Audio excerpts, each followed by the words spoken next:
एक होता है कि एक नेचुरल वॉइस किसी की इंक्लाइंड होती है, रेडियो के लिए बनी होती है या वॉइस ओवर हम्म। आर्टिस्ट के लिए बनी थी। अमिताभ बच्चन ने जो पहली हाँ। ऑफिशियल काम किया था भुवन शो में किया था 1969 में, जिसमें उन्होंने आवाज दी थी। हम्म। बेसिकली आई थिंक एक बंगाली हम्म। फिल्म थी वो। हम्म। तो हम्म। उसमें कितना हेल्प होता है आपकी नेचुरल वॉइस का, और अगर नेचुरल वॉइस उस लेवल की नहीं है फिर भी आपको इंटरेस्ट है, तो अपनी आवाज उस लेवल पे कैसे डेवलप कर सकते हैं? जब मैं भी था तो मुझे लगता था हाँ ठीक है, वॉइस है तो अच्छा है।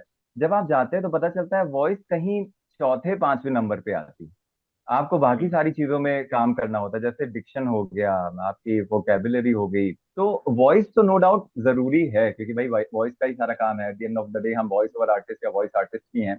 तो वॉइस तो सबसे है जरूरी, लेकिन उसके पीछे और भी चीजें आती हैं। और जो वॉइस को हम्म। पीछे कहीं तीसरे चौथे पांचवें नंबर पे धकेल देती है, लेकिन जब तक उसमें इमोशंस नहीं आएंगे, लेकिन या जब तक वो क्लियर नहीं बोल पाएगी, या जब तक आपको खुद पता नहीं चलेगा कि सही हिंदी या सही इंग्लिश फॉर दैट मैटर है क्या, तब तक वो दिक्कत करेगा। मान लीजिए कोई भारी आवाज है, मेन कैरेक्टर के लिए हो गई या साइड कैरेक्टर की हो गई, और उसके बाद कोई हल्की आवाज है जो कि नॉर्मली मैस्कुलिन नहीं मानी जा रही है, कहीं लगता है कि ठीक है छोटा मोटा कैरेक्टर कर लेंगे। अब मैं नॉर्मली बेसी वॉइस में बोल रहा हूँ, लेकिन मुझे कई बार बच्चे की आवाज भी करनी पड़ती है, बूढ़ों का कैरेक्टर बहुत मिलता है।